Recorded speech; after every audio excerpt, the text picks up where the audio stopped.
नमस्कार दोस्तों, आप सभी का आपके अपने YouTube चैनल लॉकुल पर बहुत बहुत स्वागत है। दोस्तों, आज हम लोग भारतीय नागरिक सुरक्षा 2023 एक्ट नंबर 46 के एप्लीकेशन पार्ट को कवर करेंगे। एप्लीकेशन पार्ट का मतलब हो गया कि यह जो हमारा कानून है, यानी जो CRPC को रिप्लेस करके भारतीय नागरिक सुरक्षा संहिता 2023 1 जुलाई 2024 से पूरे देश में लागू होगा, वह कानून लागू किस तरीके से होगा, वह कौन कौन सी प्रक्रिया है जहाँ पर कि इस कानून को लागू किया जाएगा, उसी पर हम इन डिटेल आज चर्चा करेंगे। तो सबसे पहले हम लोग देख लेते हैं कि इस टॉपिक में हम किस किस पार्ट को कवर करने वाले हैं। पहला पार्ट है कि जो कानून है उसका एप्लीकेशन कहाँ कहाँ होगा, और अगर कोई स्पेशल लॉ है, ठीक है, कोई विशेष कानून बनाया गया है, तो वहाँ पर यह BNSS यानी यह प्रोसीजर लॉ लागू होगा या नहीं। तो इसीलिए मैंने आपको समझने के लिए इस पूरे टॉपिक को दो पार्ट में कवर कर दिया है। तो सबसे पहले हम लोग देखते हैं कि क्या कहता है आपका सेक्शन 4 का क्लॉज 1।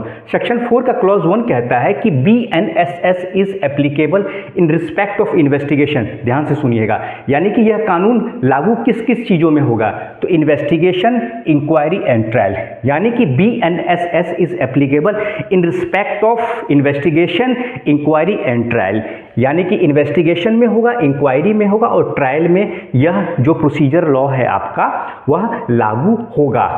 लेकिन किस ऑफेंस के लिए होगा, किस अपराध के लिए होगा, तो वैसे अपराध which are punishable under BNS। ये BNSS है, भारतीय नागरिक सुरक्षा संहिता, और जो IPC को रिप्लेस करके नया कानून आया है, पीनल लॉ आया हुआ है, उसे हम कहते हैं BNS यानी भारतीय न्याय संहिता। भारतीय न्याय संहिता जो है 2023, ये नया कानून आपको IPC को रिप्लेस करके आ रहा है, और इसी में सारे अपराध यानी जितने भी ऑफेंसेस हैं उनके पनिशमेंट की बात कही गई है। तो जो BNS के अंदर जो क्राइम होंगे, जो ऑफेंसेस होंगे, और उनके लिए जो सज़ा का प्रावधान दिया गया है, तो पूरी जो प्रक्रिया होगी, यानी उसके अंदर जो इन्वेस्टिगेशन होगी, ट्रायल होगा, इंक्वायरी होगी, वो प्रोसेस जो पूरा है वह किसके तहत होगा, वह होगा आपको भारतीय नागरिक सुरक्षा संहिता 2023।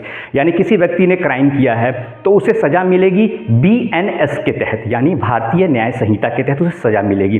तो सज़ा ऐसे ही तो नहीं मिल जाएगी, उसके लिए पूरी प्रक्रिया होगी, मामले की सुनवाई होगी। तो मामले की सुनवाई किस कानून के तहत होगी, तो वह होगी भारतीय नागरिक सुरक्षा संहिता 2023 के तहत होगी। कैसे होगी, तो इन्वेस्टिगेशन होगा, इंक्वायरी होगा और देन ट्रायल होगा। ट्रायल के बाद कोर्ट अपना फैसला सुनाएगी, ठीक है।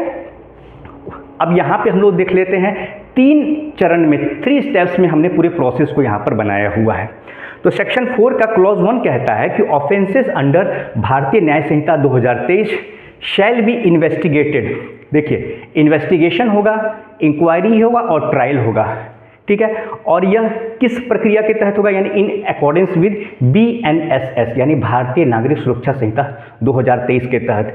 किन किन अपराधों का होगा, तो वो अपराध जो कि भारतीय न्याय संहिता के तहत क्राइम किए गए हैं और उनके लिए जो पनिशमेंट दिया गया है, तो वो पनिशमेंट जो सज़ा दिया जाएगा, तो सज़ा को सुनाने के लिए जो प्रक्रिया होगी, उसी प्रक्रिया को हम इसी जो नया जो प्रोसीजर लॉ है, यानी जो प्रक्रिया विधि है, उसी के तहत ये पूरा सुनवाई होगा, यानी इन्वेस्टिगेशन होगा, इंक्वायरी होगा और ट्रायल। ट्रायल को ही हम सुनवाई कहते हैं। इन्वेस्टिगेशन पुलिस करेगी और इंक्वायरी कोर्ट के द्वारा किया जाता है। उसके बाद जो निष्कर्ष, जो कोर्ट फैसला सुनाएगी, उसी पूरे प्रोसेस को हम लोग कहते हैं यहाँ पर एप्लीकेबिलिटी ऑफ द संहिता, ठीक है।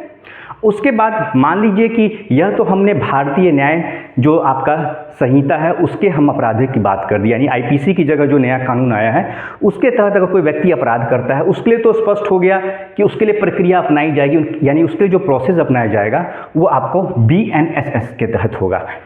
लेकिन वैसे अपराध जो कि कोई स्पेशल एक्ट हैं अदर देन BNS, यानी अदर देन भारतीय न्याय संहिता, अगर और कोई कानून है तो उसके लिए क्या प्रक्रिया होगी, तो उसके लिए आप देख लीजिए, यहाँ पे साफ साफ कानून में कहा गया है offences under any other law यानी अदर देन BNS, यानी जो IPC अभी आप पढ़ रहे हैं, यह जो IPC आप पढ़ रहे हैं अभी, इसी को रिप्लेस करके जो BNS आएगा, भारतीय न्याय संहिता, इससे जो अलग कोई दूसरा कानून है, जैसे रेलवे एक्ट हो गया, जुवेनाइल जस्टिस एक्ट हो गया, एनडीपीएस एक्ट हो गया, पॉक्सो एक्ट हो गया, एक्साइज एक्ट हो गया, कस्टम एक्ट हो गया, Bihar prohibition and excise act हो गया, Uttar Pradesh control of गुंडास act हो गया, या कुछ जो स्पेशल एक्ट हैं यानी जो स्पेशल लॉ हैं आपके, उनमें कौन कौन सी प्रक्रिया अपनाई जाएगी, उसी पे आज हम लोग इस पे चर्चा करेंगे।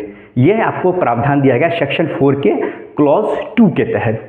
तो यहाँ पर कहा गया है offences under any other law shall also be investigated, inquired and tried according to the procedure of the Sanhita. ठीक है, कोई अगर स्पेशल लॉ भी है, ठीक है, कोई अगर स्पेशल कानून भी है, तो वह भी आपको भारतीय नागरिक सुरक्षा संहिता के तहत ही उसका इन्वेस्टिगेशन होगा। जो प्रोसेस दिया हुआ है, प्रोसीजर दिया हुआ इन्वेस्टिगेशन का, इंक्वायरी का, ट्रायल का किया जाएगा इसी कानून के तहत। ठीक है, बट इफ देयर इज, ये बट को ध्यान रखिए, देखिए कानून को इसलिए देखिए बाइफरकेट करके पढ़िए। यहाँ तक तो ये समझ में आ रहा है, यहाँ तक तो यह समझ में आ रहा है कि भाई पूरा जो प्रक्रिया होगा वह आपको BANSS के तहत पूरी प्रक्रिया होगी, मामले की सुनवाई होगी इसी प्रोसीजर लॉ के तहत, इसी प्रक्रिया विधि के तहत होगी। लेकिन but if there is any enactment which regulates the manner, place of investigation, inquiry और trial of the offences, the procedure prescribed in the enactment will be followed. यानी कि सरल भाषा में समझिए कि कहा गया है कि वैसी स्थिति में अगर कोई स्पेशल लॉ है तो उसकी भी सुनवाई होगी आपको भारतीय नागरिक सुरक्षा संहिता ही के तहत उसकी सुनवाई होगी, यानी जो अभी CRPC आपका चल रहा है। ठीक है, लेकिन वैसी स्थिति में अगर उस स्पेशल लॉ में यानी कोई स्पेशल कानून है और उसका अपना एक प्रोसीजर है, या कोई स्टेट का अपना कोई लोकल लॉ है, उसका अपना कोई प्रोसीजर है, ठीक है, तो उस प्रोसीजर को अडॉप्ट किया जाएगा, न कि भारतीय नागरिक सुरक्षा संहिता के। अभी वैसे CRPC में भी वही बात है, अभी जो आपका CRPC एग्जिस्टिंग वर्तमान में चल रहा है उसमें भी तो यही बात कही गई है कि भाई अगर CRPC की प्रक्रिया को अपनाई जाएगी, लेकिन कोई स्पेशल लॉ होगा, कोई स्पेशल इनेक्टमेंट है, उस कानून के अंदर कोई प्रक्रिया अलग से दी हुई है, तो हम CRPC को फॉलो नहीं करेंगे, हम फॉलो करेंगे उस स्पेशल जो विशेष कानून है उसकी प्रक्रिया को हम फॉलो करेंगे। जैसे जुवेनाइल जस्टिस एक्ट होता है तो वहाँ पे जो प्रोसीजर CRPC का फॉलो नहीं होता है, उसमें अपनी एक प्रक्रिया दी हुई है। ठीक है, जैसे कि नए कानून में भी वही बात कहेगी, इसमें आपको डाउट नहीं होना है, क्योंकि BNSS किसको रिप्लेस करके आ रहा है, यह CRPC को रिप्लेस करके आ रहा है, ऐसे समझिए CRPC को रिप्लेस करके आ रहा है। तो जो अभी आपका CRPC चल रहा है वही 1 जुलाई 2024 से आपका BNSS यानी भारतीय नागरिक सुरक्षा संहिता हो जाएगा। अभी आपका कोड ऑफ क्रिमिनल प्रोसीजर चल रहा है। तो CRPC में जैसे कि हम जनरली इन जनरल रूल है कि CRPC की प्रक्रिया को हम अपनाएंगे, यानी जो भी इन्वेस्टिगेशन की प्रक्रिया है, इंक्वायरी की प्रक्रिया है, ट्रायल की प्रक्रिया है, जो प्रोसीजर है उसका। लेकिन अगर कोई स्पेशल कानून है तो हम उस स्पेशल कानून की प्रक्रिया को अपनाएगी कोर्ट, ठीक है, या इन्वेस्टिगेटिंग एजेंसी को भी अगर स्पेशल कानून में उसको कुछ पावर दिए हुए हैं तो उसी अथॉरिटी पावर के तहत वह इन्वेस्टिगेशन करेगी। यहाँ पर ये बात क्लियर है। तो यहाँ पर आपको समझने के लिए भी मैंने चार्ट बना दिया है। देखिए यहाँ पे सेक्शन 4 का क्लॉज 2 कहता है offences under any other law, any other law मतलब अदर देन BNS या IPC अभी का जो है। ठीक है, समझने के लिए मैंने IPC का भी मैं इस्तेमाल कर रहा हूँ, क्योंकि अभी आपका IPC एग्जिस्ट कर रहा है, लेकिन अभी हम लोग यह पढ़ रहे हैं नए कानून को। तो BNS यानी कि भारतीय न्याय संहिता के तहत जो अपराध होते हैं वो तो होते हैं, लेकिन उनसे अगर अलग कोई अपराध होता है अदर देन, अदर लॉ का मतलब अदर देन BNS। ठीक है, तो जैसे कौन से कानून हो गए, railway act, juvenile justice act, NDPS act, POCSO act, central excise act, custom act, Bihar prohibition and excise act, जिसे कि शराबबंदी कानून बिहार में पॉपुलरली इस नाम से वह जाना जाता है, Uttar Pradesh control of गुंडाज act. ठीक है, तो अगर इन कानून के तहत इनके कोई स्पेशल अगर इन्वेस्टिगेशन की प्रक्रिया दी हुई है इन कानून के तहत, तो हम ये आपका BNSS की प्रक्रिया को नहीं अपनाएंगे, बल्कि वहाँ पर जो प्रक्रिया दी हुई है इस नए कानून के तहत उसको हम अडॉप्ट करेंगे। उसी के तहत आपका इन्वेस्टिगेशन होगा, इंक्वायरी होगा या ट्रायल होगा। देखिए जनरल रूल भी समझने के लिए मैंने यहाँ पर लिखा हुआ है कि जनरल रूल क्या कहता है। इन जनरल रूल तो हम जो प्रक्रिया होगी इन्वेस्टिगेशन की या मामले की सुनवाई की, वह इन अकॉर्डेंस विद BNSS 2023 होगी, यानी भारतीय नागरिक सुरक्षा संहिता के तहत होगी। लेकिन इसका एक्सेप्शन है। एक्सेप्शन यह है कि subject to any other enactment regulating manner, place of investigation, inquiry, trial, यानी कि वैसी स्थिति में अगर इस किसी स्पेशल कानून में उसका अपना एक प्रोसीजर दिया हुआ है, उसको इंक्वायरी का, ट्रायल का, इन्वेस्टिगेशन का, तो हम उस जो स्पेशल कानून है, जो विशेष आपका कानून बना हुआ है, उसके तहत हम पूरी प्रक्रिया को अडॉप्ट करेंगे। उसमें अगर इन्वेस्टिगेशन का कोई अपना तरीका दिया हुआ है तो उस तरीके से इन्वेस्टिगेशन होगा, उसी तरीके से मामले की इंक्वायरी होगी। ठीक है, जैसे आपका विजिलेंस का लॉ है तो विजिलेंस का कानून आपका एक अलग है। ठीक है, तो उसके लिए एक अलग प्रक्रिया अडॉप्ट होगी, उसके लिए इन्वेस्टिगेशन की प्रक्रिया अलग होगी, इंक्वायरी की प्रक्रिया अलग होगी, ट्रायल की प्रक्रिया अलग होगी।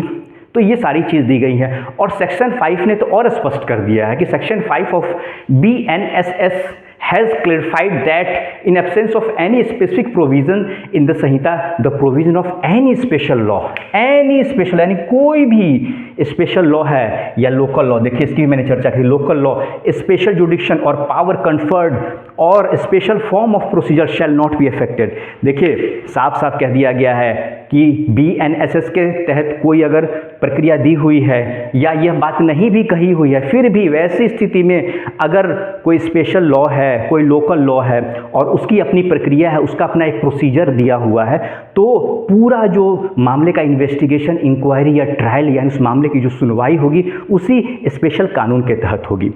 तो दोस्तों आज का यह लेक्चर मैं यहीं पे कंक्लूड करता हूँ। मैंने अपने तरफ से बहुत बेस्ट तरीके से आपको समझाने का प्रयास किया है। अगर किसी भी तरह का कोई डाउट होता है तो आप मुझसे कमेंट सेक्शन में ज़रूर पूछेंगे। तो आज का ये हमारा टॉपिक जो कि नया है, और लास्ट लेक्चर में मैंने आपका जो डेफिनेशन पार्ट था भारतीय नागरिक सुरक्षा संहिता 2023 का, उसे मैंने ख़त्म कर दिया था। तो डेफिनेशन पार्ट आप यूट्यूब चैनल लॉकुल पर जाकर देख सकते हैं। ठीक है साथियों, नमस्कार।